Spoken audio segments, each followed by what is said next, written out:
ഇന്നലെ എൻ്റെ ഒരു ഫ്രണ്ട് വിളിച്ചിട്ട് ചോദിച്ചു, അമ്പലത്തിൽ ഉത്സവമാണ്, വരുന്നുണ്ടോ? നല്ല നാടകവും ഗാനമേളയും ഒക്കെ ഉണ്ട്, സൂപ്പർ പരിപാടിയാണ്. ഇതൊക്കെ കാണാൻ ആർക്കാ ഇഷ്ടമില്ലാത്തത്? എനിക്കും ഇഷ്ടമാണ്. ഇനി പരിപാടിയൊന്നും കണ്ടില്ലെങ്കിലും ഉത്സവത്തിന് നിരന്നിരിക്കുന്ന ആ കടകളിലൊക്കെ ഒന്ന് കയറണം, ഇഷ്ടപ്പെട്ടതൊക്കെ വാങ്ങിക്കണം. അങ്ങനെ ചില അല്ലറ ചില്ലറ മോഹങ്ങളൊക്കെ എനിക്കുമുണ്ട്. ഇനി ഞാൻ അമ്പലത്തിൽ പോയി എല്ലാം കണ്ട് ആസ്വദിച്ച് സന്തോഷത്തോടെ 1-2 മണിക്കൂർ ചിലവാക്കിയെന്ന് വെച്ചു. ആ സമയം എന്നെ ഓർത്ത് സങ്കടപ്പെട്ട് ആദി പിടിച്ച് മിടിക്കുന്ന ഹൃദയത്തോടെ കാത്തിരിക്കുന്ന എൻ്റെ കുഞ്ഞു ഹൃദയത്തെ കണ്ടില്ലെന്ന് നടിക്കുന്നത് എങ്ങനെ? അങ്ങനെ ഞാൻ പോകുന്നത് ശരിയാണോ? ചില വീടുകളിലെ പോലെ ആദ്യം മുതലൊരു കൂട്ടിലോ ചങ്ങലയോ തളച്ചിട്ടിട്ട് ഒറ്റയ്ക്കാക്കി പലയിടത്തും പോയിരുന്നെങ്കിൽ ഇതൊക്കെ എനിക്കും പറ്റുമായിരുന്നു.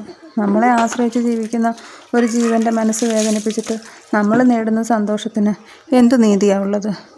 കഴിഞ്ഞ 3-4 വർഷങ്ങളായിട്ട് 365 ദിവസവും എനിക്ക് ഉത്സവമാണെന്നേ.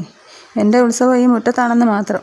അതിൽ നാടകമുണ്ട്, കുച്ചിപ്പുടിയുണ്ട്, ഭരതനാട്യമുണ്ട്, തിരുവാതിരയുണ്ട്, ഗാനമേളയുണ്ട്, ചവിട്ടുനാടകം വരെയുണ്ട്. എല്ലാം നടത്തുന്നത് ഒരു ഏകാംഗ കലാകാരനാണ്.